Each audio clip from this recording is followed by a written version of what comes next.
দুরন্ত দুর্বার ধূমকেতু বিসিবির আয়োজিত টি-20 সিরিজ আলোচনা করা উচিত।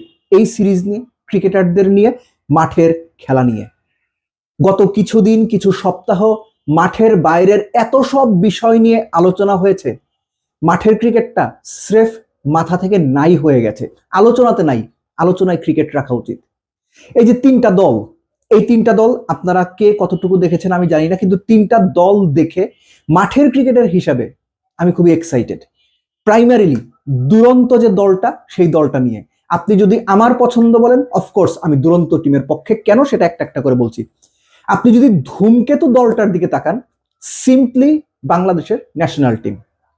তানজিদ তামিম, পারভেজ ইমন, ক্যাপ্টেন লিটন, সাইফ, তাওহিদ হৃদয়, শামীম পাটোয়ারি, মুস্তাফিজ, শরীফুল, তাসকিন, মানে বাংলাদেশ ন্যাশনাল টিম যদি বিশ্বকাপে খেলতো, এই যে 13 জন আছেন, এই 13 জন যেত, তার সঙ্গে হয়তো আরো 2 জন অ্যাড হতো।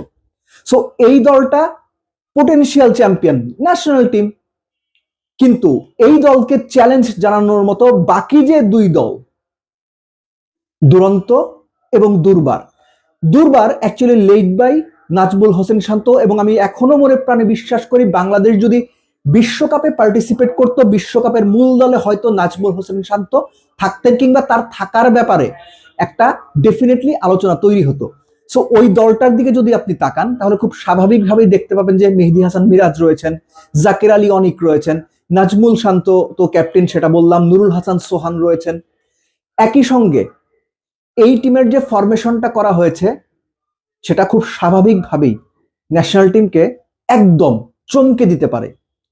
হাসান মাহমুদ, সৈয়দ খালেদ আহমেদ, তানভীর, ঠিক একই সঙ্গে আফিফ হোসেন ধ্রুব, হাবিবুর রহমান সোহানরা, যে স্কোয়াড আমার মনে হয় যে ন্যাশনাল টিমকে সবচেয়ে বেশি চ্যালেঞ্জ যদি কেউ জানাতে পারে, সেটা নাজমুল হোসেন শান্তর দলটা।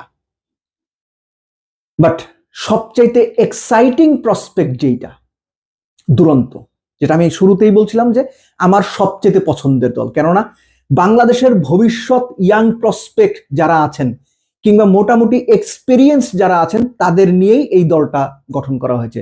আপনি যখন জাওয়াদ আবরারের নাম শুনবেন, আপনি যখন আজিজুল হাকিম তামিমের নাম শুনবেন, আপনি যখন মেহরাব হোসেন অহিনের নাম শুনবেন, তখন আপনার এক্সাইটমেন্ট ভেতরে থাকা উচিত। আব্দুল গাফফার সাকলায়েন, সেই সঙ্গে রিপন মন্ডল, নাহিদ রানা, সো এবং আকবর আলী এই টিমের ক্যাপ্টেন হিসেবে থাকবেন। এই দলটা আপনি খুব স্বাভাবিকভাবে যদি দেখেন, ভবিষ্যৎ বাংলাদেশের যে ক্রিকেটাররা ন্যাশনাল টিমে আসবেন, তাদেরই যেন একটা প্রতিচ্ছবি আমরা দেখতে পাচ্ছি। লেফট আর্মার রাকিবুল রয়েছেন, ঠিক একই সঙ্গে এই টিমে আরিফুলের মতো এক্সাইটিং এবং পোটেনশিয়াল ফিউচার বাংলাদেশ ক্রিকেটের অন্যতম গুরুত্বপূর্ণ কাণ্ডারি হওয়ার মতো ক্রিকেটারও রয়েছেন।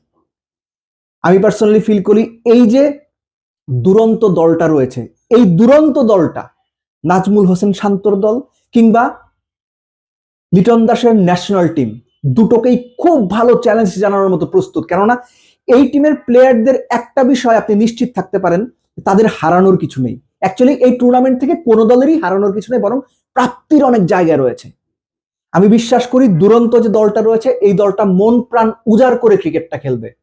আপনারা যদি দুটো ম্যাচ হেরে যান, ফাইনালে না যেতে পারেন, তাও কিছু যায় আসে না, কিন্তু টি-20 যে এসেন্সটা আমরা দেখতে চাই, ইন্টারন্যাশনাল লেভেলে টি-20তে যেভাবে খেলা হয়, অন্তত ওর কাছাকাছি অ্যাপ্রোচটা যদি দেখতে পারি তাদের মধ্যে থেকে, ব্যাটিং এ, ফিল্ডিং এ, সবকিছু মিলে, তাহলেই সেটা হবে এই দুরন্ত দলটার জন্য সবচেয়ে বড় প্রাপ্তি।